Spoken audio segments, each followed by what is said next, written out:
Good morning. Welcome to Village in Motion.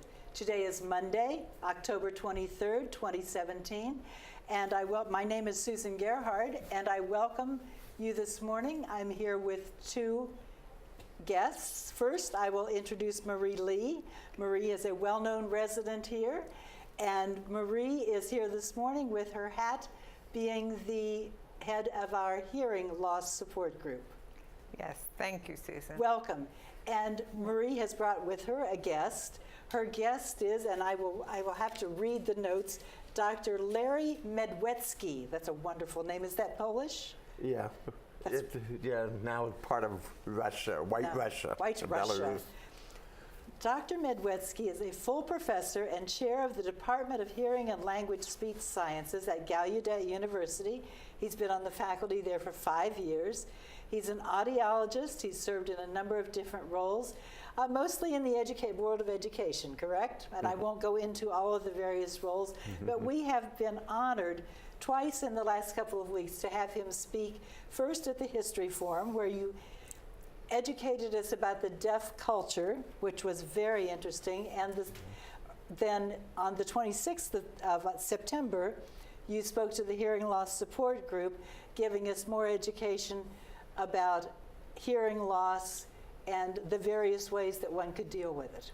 Welcome. Thank you so much for inviting me. We're happy to have you here at Green Spring. Oh, appreciate it. I've learned so much about the community and of all the wonderful things that are available to all the residents here. It's a wonderful place to live. One thing that you told us on the 26th when you spoke was what the percentage of people is that deal with hearing loss. Can you repeat that statistic?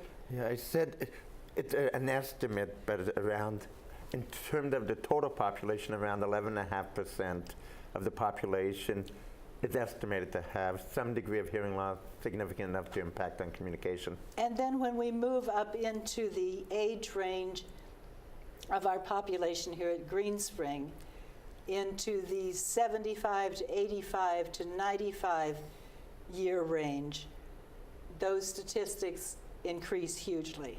They do, and actually dramatically. So by the time people are about 75, it's estimated about 1 out of every 2 people has a hearing loss. By the time we're like 85, we're getting close to 75%.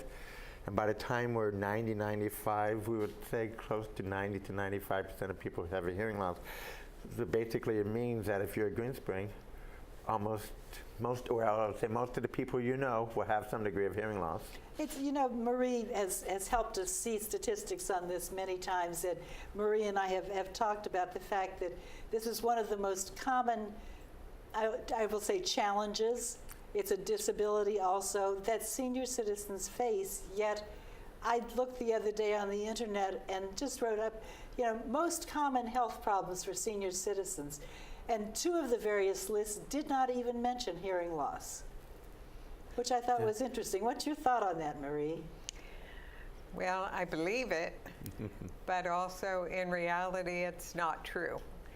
And maybe it's because hearing loss is that not visible disability, that you can look at someone and not really know that they have hearing loss, not until they speak or until they say, "I'm sorry, I didn't hear you."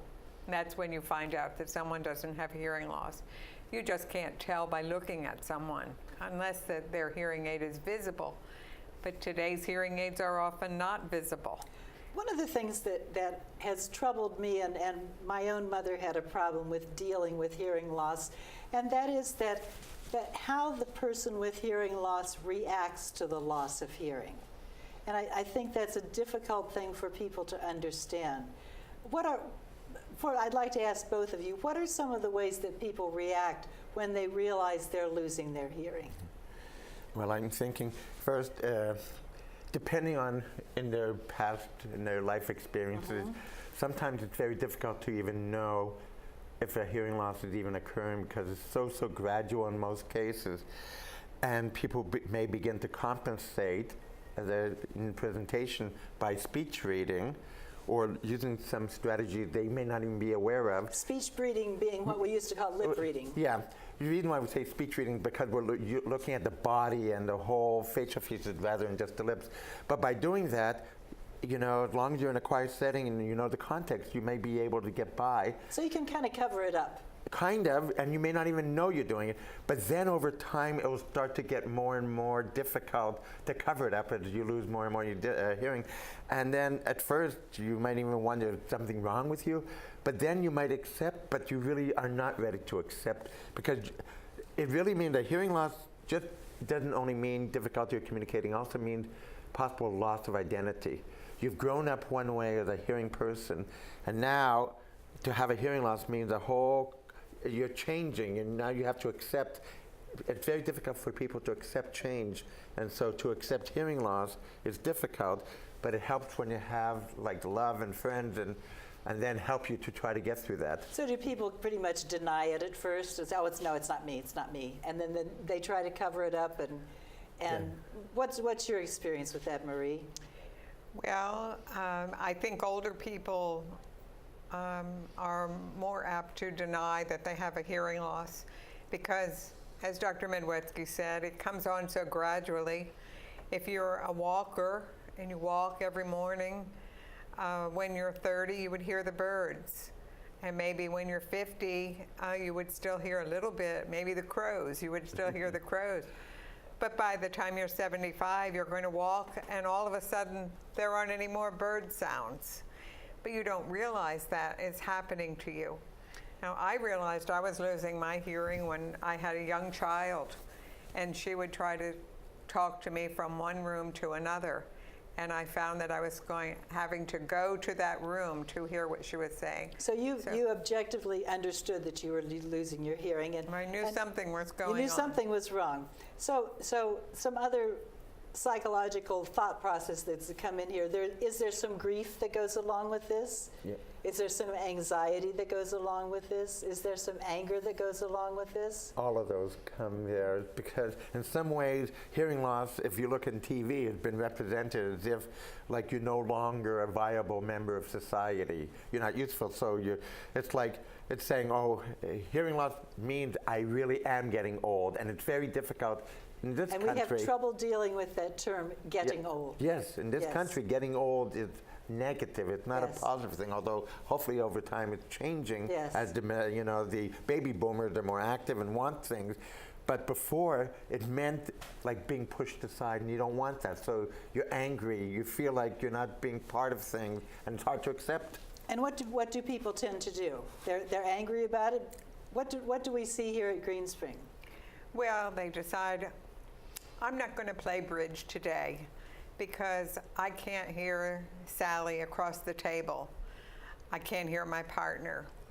I'd love to go to that meeting, but I don't think I'd be able to hear the speaker. Well, let's go to the concert. Oh, well, it just all sounds like a mumble anymore. And so people withdraw. They withdraw from the dining room. They start taking takeout meals. And people withdraw through their own apartment. And then they sit there, and all they're thinking about is themselves. There's no other stimuli, so they eventually become depressed about it.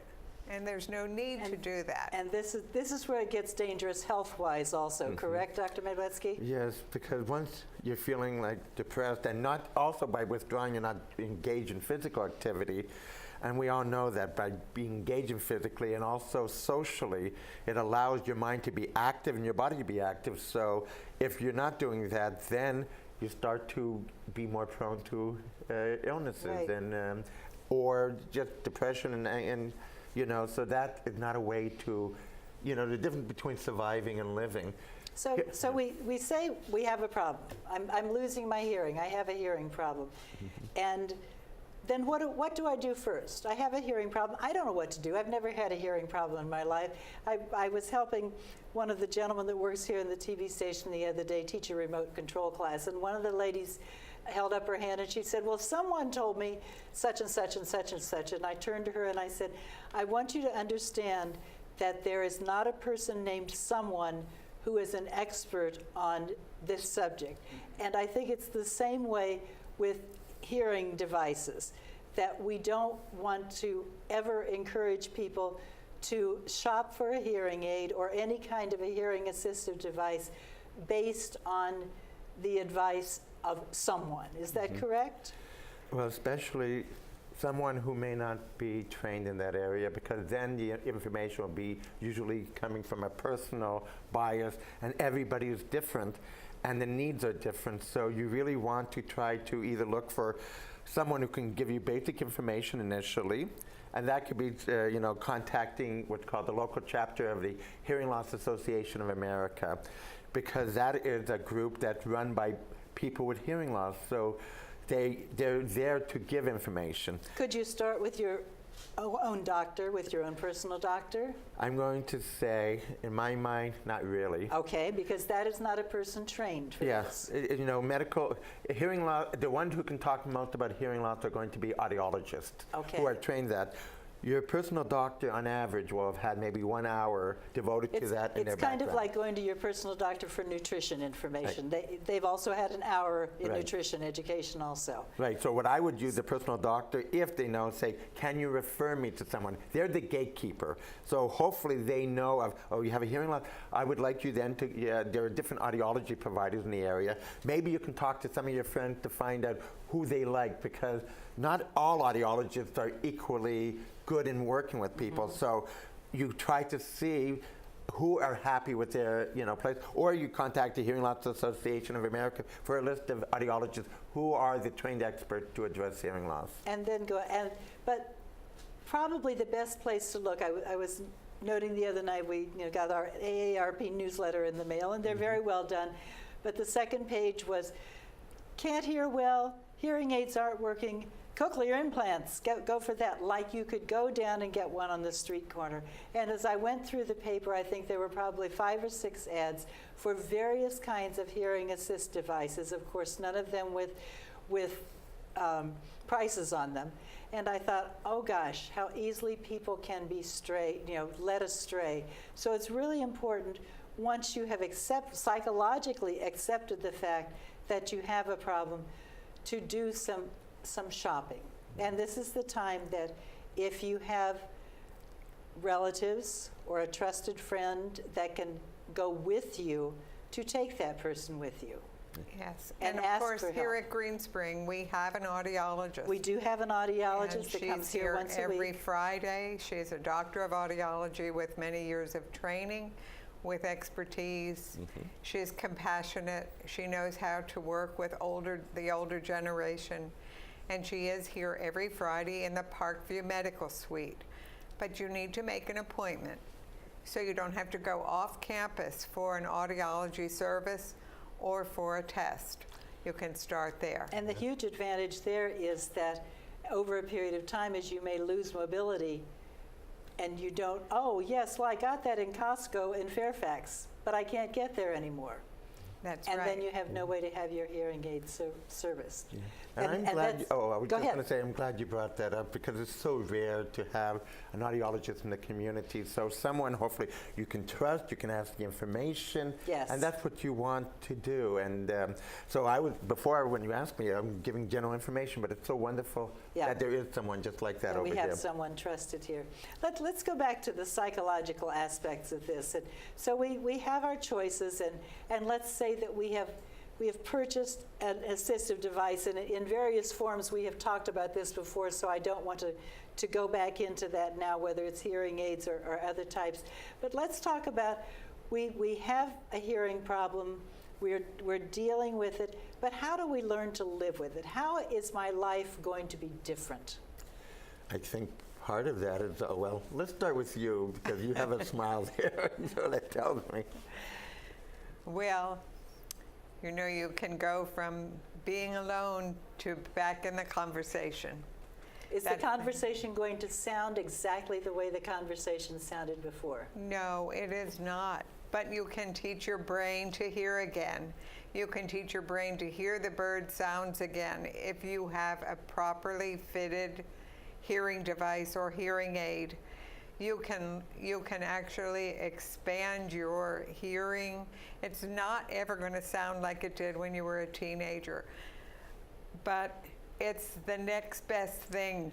You know, Marie, I'm glad you're saying that, because I think it's, if there's one thing that nobody tells the person getting a hearing assisted device, nobody tells them that. I know when my mother got hearing aids, and her biggest problem was that she could never accept the fact that she wasn't hearing well.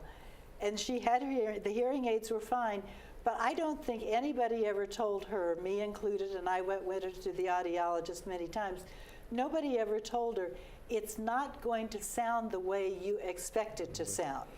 Yeah, Playing the piano is not going to sound the way that it sounded before. It's kind of like they just left out that little bit of the conversation. And she had no support group like we had here to answer questions. She had no one to talk to. So she just always assumed that, well, there was something wrong with her, that the hearing aids wouldn't work right for her, because she just thought that everyone else with hearing aids was hearing just perfectly. You know, it's interesting you said that, because as a professor, I'm teaching the students how important it is to focus on the positive, but also realistic expectations. And here's an example why it's so important. When you know what to expect and that you won't have, restore your hearing to normal, then you won't also feel like, there's something missing or these hearing aids are not doing. But it's not only for that person. You mentioned earlier how important to go with someone. Yes. The other people also have to know the same thing, because they'll see someone with hearing aids and then wonder why they still may not catch everything or not understanding. And because they're maybe comparing it to glasses, they're saying, oh, you're still not listening to me. Yes. But if they understand there's still limitation, then they'll, the partner who's so important in this will use effective communication strategies and know where to sit, where to be, and how to help. And then together, they'll feel more positive, and it's not as if, gee, I spent all this money and it's not doing what I needed. I can say to you that my mother died over a year ago. She was 100. She lived a wonderful life. But just yesterday, I forwarded your slides to my brother. And my brother wrote back to me and said, well, that's all wonderful, but why weren't we able to fix it for Mom? What did we miss? Why weren't we able to fix it for him? And learning what I've learned from Marie, I was able to go back to him and to say it wasn't about us. It was that Mother wasn't able to accept her hearing loss. And if there's anything that we didn't do, it was that we didn't know to sit and talk to her face to face. We didn't know to educate her that she wasn't going to be able to hear perfectly. We just didn't know those things, and her audiologist didn't tell her those things. Sometimes it's the simplest things that people don't get. Like, I went with one of our residents here to the audiologist, who gave her a new hearing aid, or didn't give her one, sold her a new hearing aid. And the next week she had her hearing aids, and I said, are you getting in the correct ear? And she said, how do you know? And I didn't know either. And finally, with the aid of a magnifying glass, we could see that the hearing aids were marked left and right. The audiologist hadn't told her that. So sometimes it's the simplest things that will help people learn to cope. I was talking to Marie earlier, I think, about this, is that hearing aids are only the first step. Meaning that you can go to any place, maybe to buy a hearing aid, Costco, or to, online. But the audiologist is critical, based on this conversation, how important that trained individual who not only knows how to fit the hearing aid, but to listen, to guide, to make sure that the person understands the information, to feel good about the process. So selecting the audiologist, having a good audiologist here, or if you weren't here and had to go elsewhere, it's so important to talk to people to find the right person for you. Yes. Because, and I'm glad I don't know this person, so I don't feel I'm undercutting, No. but it sounds like this person didn't focus on all the correct things to make sure that your mother could understand, because the hearing aid is complicated, and you need to understand how to use it and to educate other people. Yes, and I had gone with her many times, and I didn't get a warm fuzzy there. Right. Well, I think our residents need someone that can hold their hand.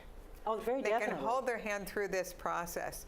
And I'm not sure it's just our residents. I think it's anyone going through the terror of losing one's hearing. Yes. And it is a terror. Yes, it is. It's a whole new world where something very special has been taken away from you. Exactly. And I talked to one lady recently who felt very guilty for losing her hearing.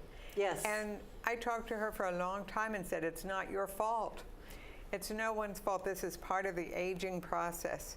It's just like glasses. The difference is that you can put a pair of glasses on and all of a sudden you see 20/20 again. And with a hearing aid, you may never hear perfectly again, but you will hear well enough to be able to get back in that conversation or get back into your activities and get away from being by yourself. Yes. But you have to wear them. You have to wear your hearing aids.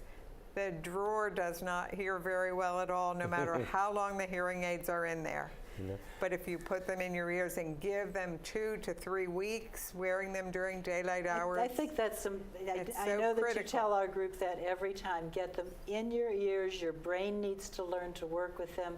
And that's such good advice for people, that they need to learn to use them. Right. I was just going to say, when that comparison to glasses, yes, most people will get 20/20 vision with their glasses, but getting hearing aids is similar to the individuals who might have glaucoma, retinitis pigmentosa, or macular degeneration, where even with glasses, it helps, but they'll never get to see again beautifully.